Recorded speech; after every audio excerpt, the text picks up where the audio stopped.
Quando nada é preto e branco. A sala de aula é um ambiente particularmente propício para palavras explosivas serem usadas por um professor incauto. Duas razões para isso são a diversidade dos estudantes e o grande número de inscritos em qualquer curso em particular.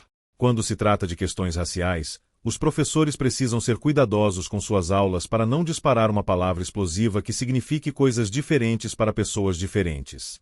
Em uma de minhas aulas, eu não conseguia ligar meu laptop. Sempre que tentava ligar aparecia uma tela preta.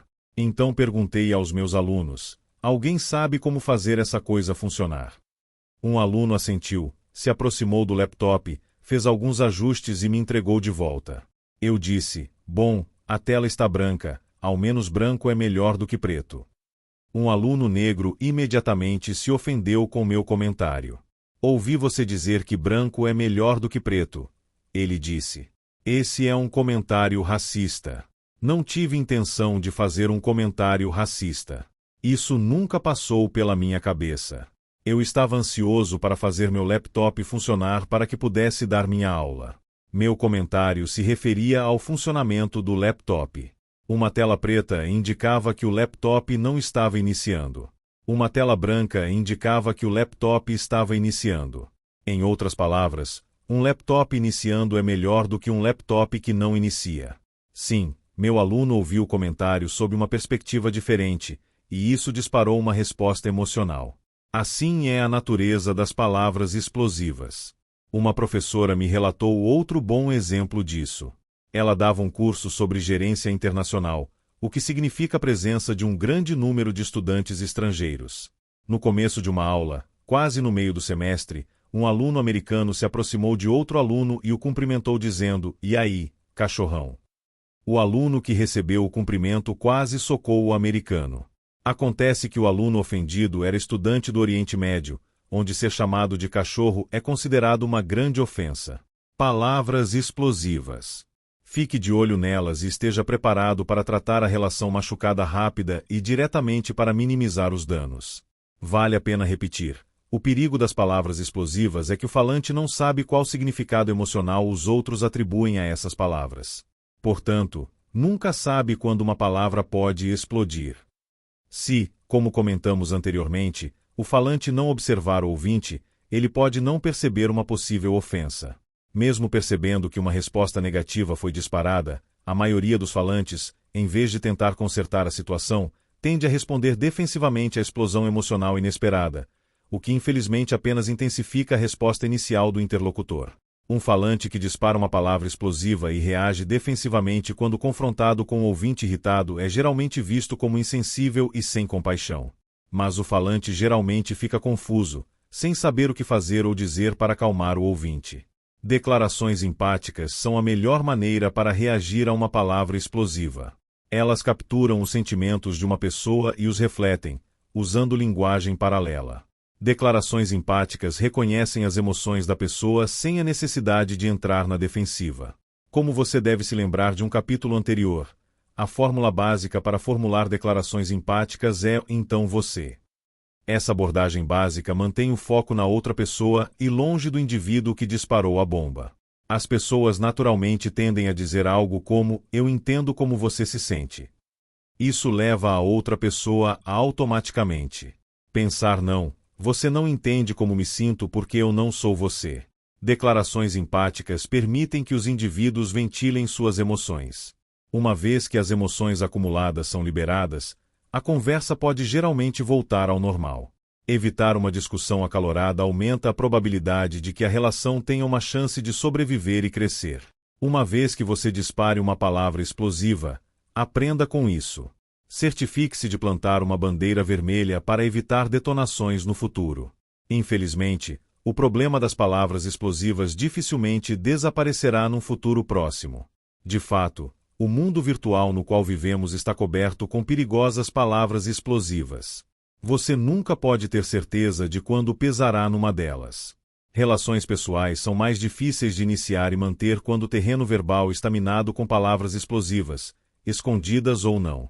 Percalços na comunicação provavelmente aumentarão nos próximos anos porque as pessoas usam cada vez mais as mídias eletrônicas como e-mails e mensagens de texto para se comunicar. Símbolos como parênteses, pontos e vírgulas que formam sorrisos ou piscadelas geralmente pontuam frases para atribuir dicas adicionais para o leitor sobre o significado real da comunicação. Emoticons também são usados para esclarecer mensagens.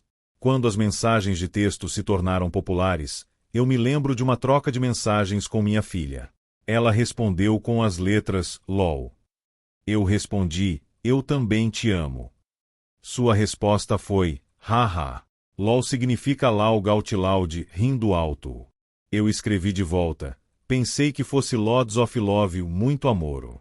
Sua última mensagem foi, eu também te amo, papai. Meu engano com minha filha terminou bem, mas demonstra o perigo das falhas de comunicação quando as pessoas não recebem dicas não verbais para guiar a conversa. Quando usar as mídias eletrônicas para se comunicar, não use sarcasmo, ironia ou palavras de duplo sentido se quiser evitar a possibilidade de falha na comunicação.